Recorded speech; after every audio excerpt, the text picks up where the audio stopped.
It's Camo again with Nashville Access Facebook Live, the Pie Wagon Sessions. We're here on Music Row and with, can I say Music Row veteran, or are you just done with that? Yeah, no, I'm good. No, I mean, I guess I would be a veteran in the town anyway. But yeah, I spent many years on Music Row, and I don't regret it. I mean, it's a great town, great city, and full of fantastic talent.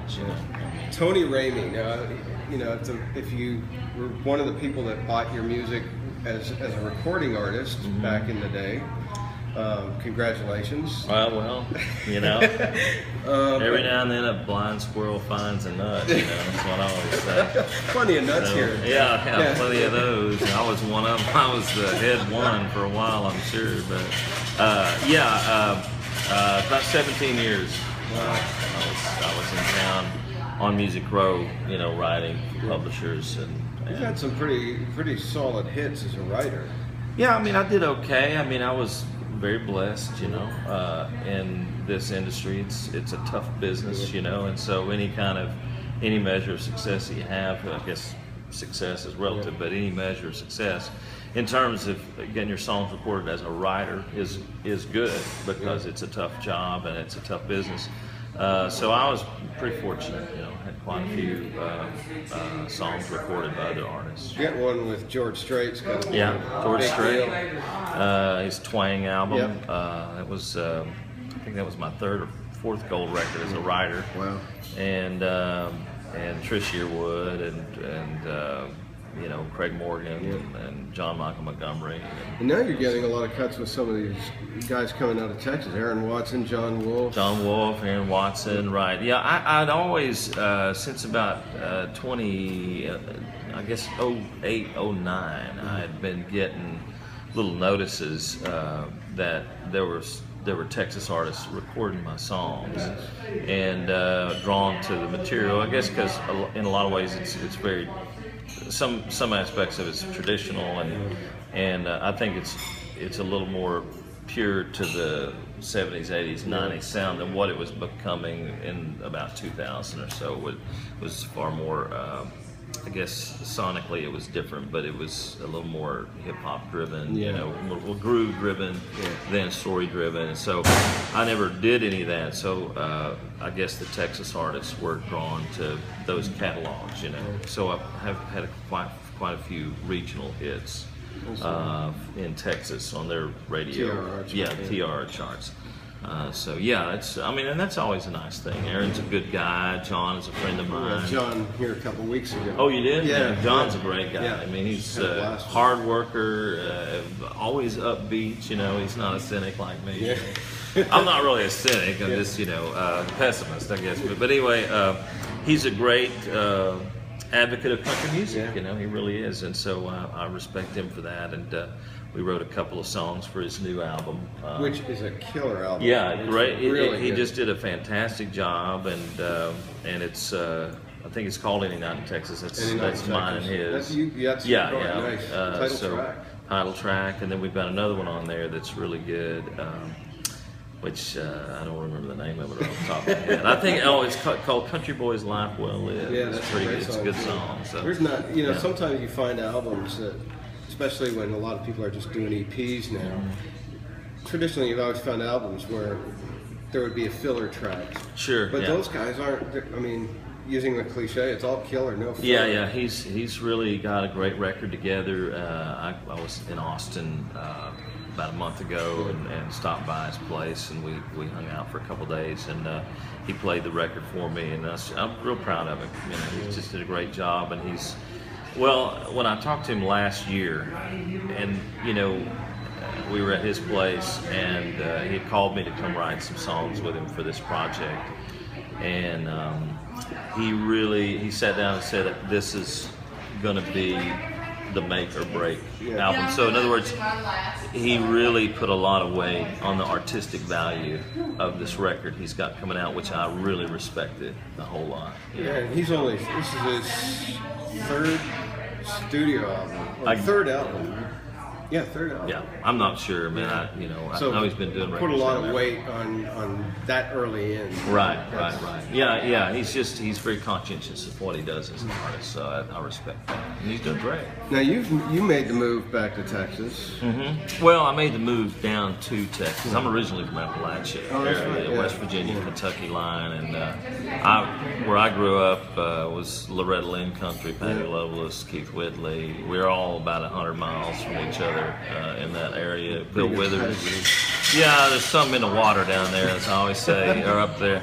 So I moved to Nashville and was here for about 17 years, and then because this scene changed so drastically, or at least for me anyway, then I made the move to Texas because a lot of my songs were being recorded down there, and it seemed as though people were still interested in country music, like what I was used to.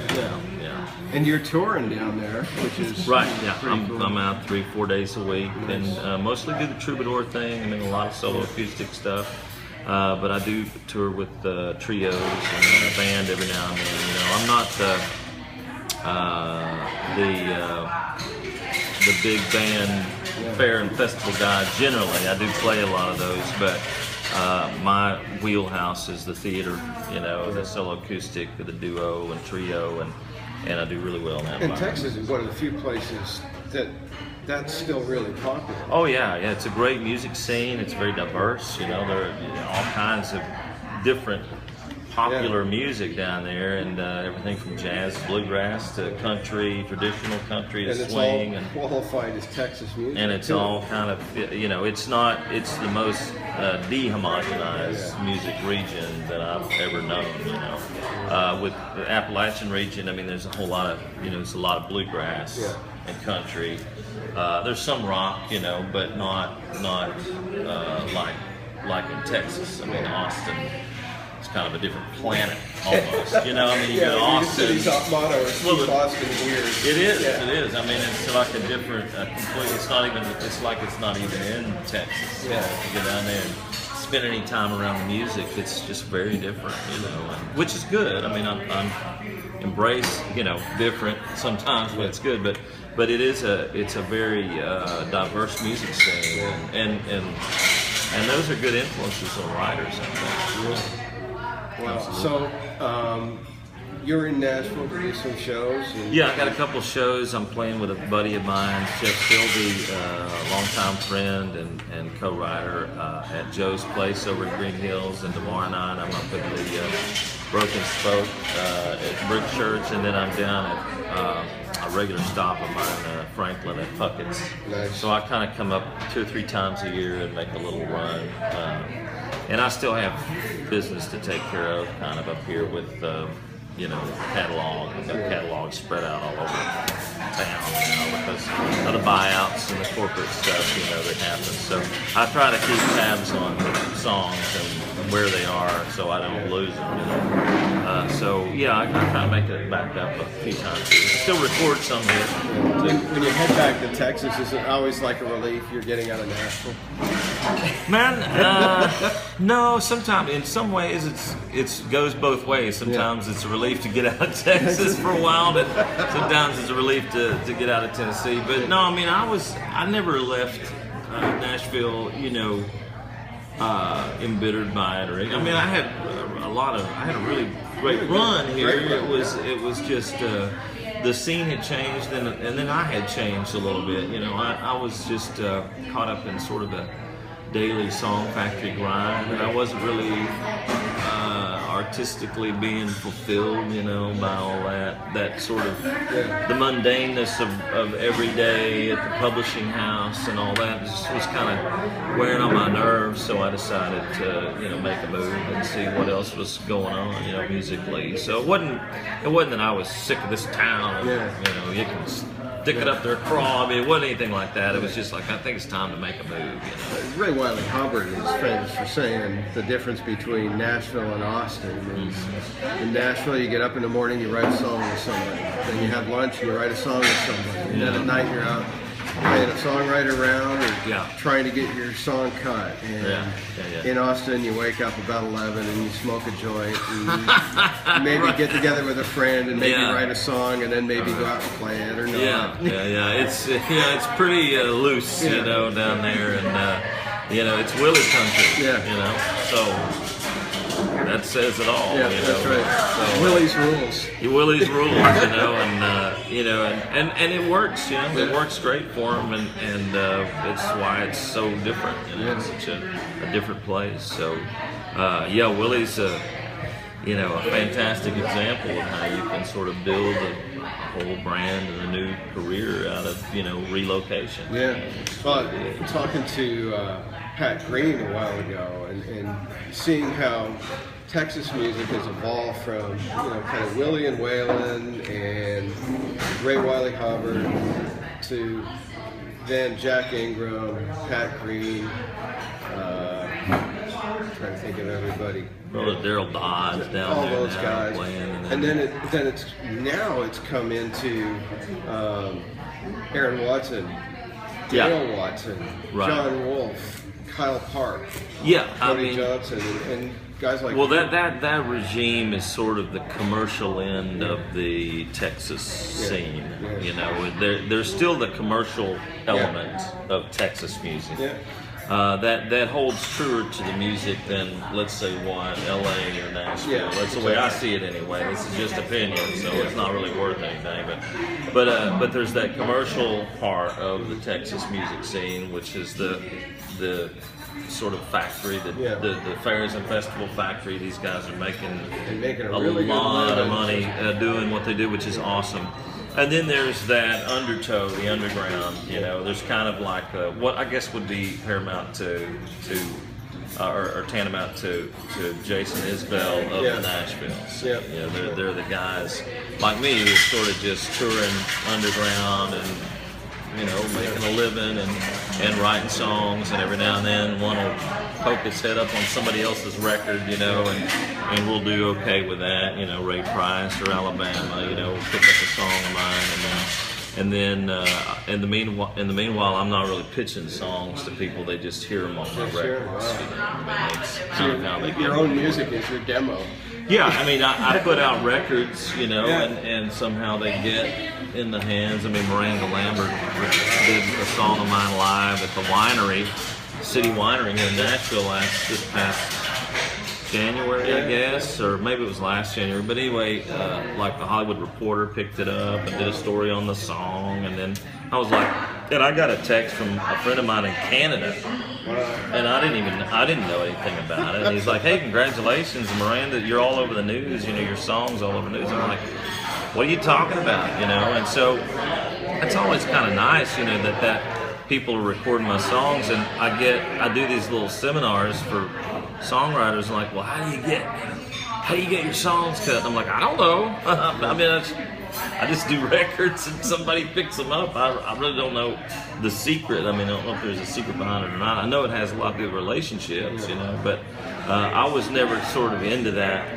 elbow rubbing thing even when I was here. So I wrote for publishers, and I hope they were able to get my songs recorded, but I never really dwelled on it, probably as much as I should have, But yeah, it's a different scene down there, definitely. But I'm still doing what I always did. I'm just on tour. Yeah, it's funny because you're Joel Johnson, who does your social media, runs American over Renegade. He a while ago he posted a video of you, and he said, here's a guy, Tony Ramey, and he asked me, he said, do you know Tony? Well, I don't know him personally, but dang, I know his music. Oh wow, great! And thanks. And I'm glad somebody's listening to that. Speaking of your music, you want to do one for us? Yeah, sure, man. Haul out that guitar. It's nice when we get. I don't know if it's in tune, but you told me to bring it. So. I told you to, yeah. I'm okay with it. Yeah, in Nashville, you can play the case and still get away with it. Yeah, right. It's nice when we get the Texas artists blowing through here. We had Jon Wolfe a while ago, Pat Green, Jack Ingram was in town. Yeah. So it's nice to. Well, we're still around. Yeah, that's right.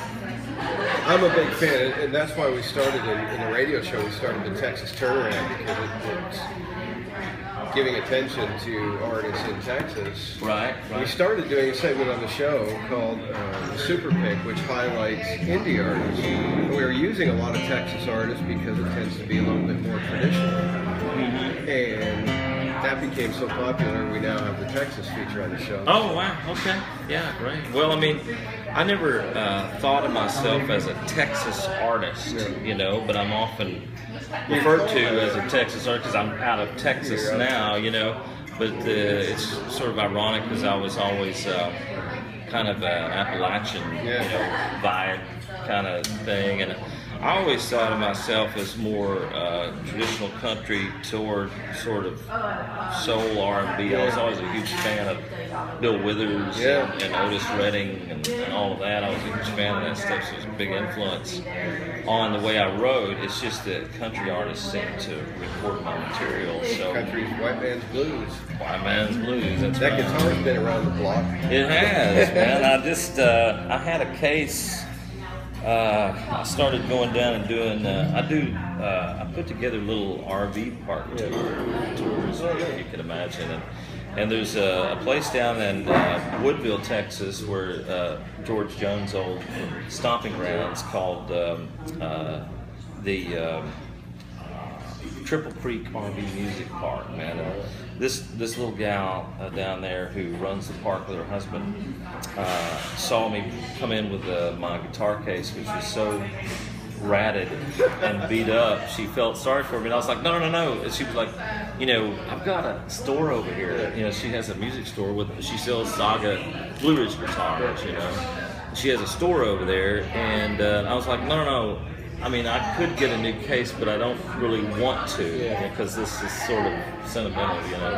And so, anyway, at the end of September, I'm doing a songwriters retreat out there with those guys. But I got together with her, and Blue Ridge is now, you know, I'm endorsing Blue Ridge. This is my old Larrabee, but it's a pickup. It's got pickup. I'm still putting the pickup stuff in my Blue Ridge so I can bring it out. But she got me a new case, and she has a little museum up there she started, so my case is now on the wall, hanging on the wall.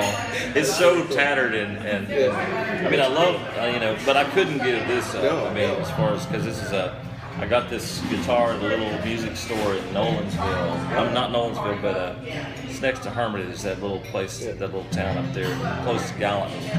And anyway, it was the first one I picked up in that store. A guy told me I should take a look at some Larrabees. So I picked this one up, and it's a 20-year-old guitar now, so it's had a lot of dings and whatnot. It's just getting broke in. Yeah, it's just getting broken in. So had a lot of songs come out of this guitar. All right, so I guess I'll just do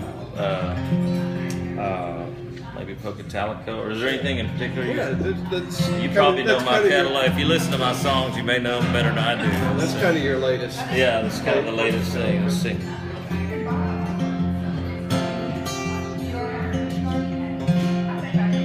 I'm gonna have to tune it just a little bit. That's all right.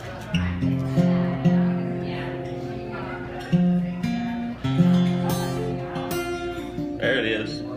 There we go. I've been blinded by the big city lights of Nashville. Been stuck for days in LA's traffic jam. Had the soul stole from my songs running through the happening, till they gave up trying to change who I am. I'm a misty mountain, West Virginia blue. I'm a lonesome whistle blowing on a midnight train. I'm a southern wind not knowing where I'm going. Black top and white lines in my veins. Lord knows when that sweet chariot swings along, I'll be waiting on the banks of the Pocatalico.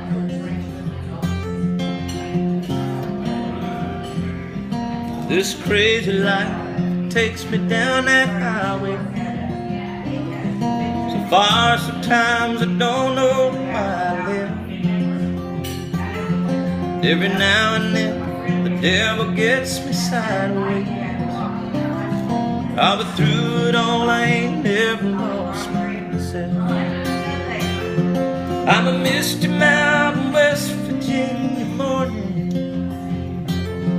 I'm a lonesome whistle blowing on a midnight train. I'm a southern wind not knowing where I'm going, with black top and white lines in my lane. Lord knows when that sweet chariot swings low, I'll be waiting on the banks of Pocatalico. Lord knows when that sweet chariot swings low, I'll be waiting on the banks of the Pocatalico.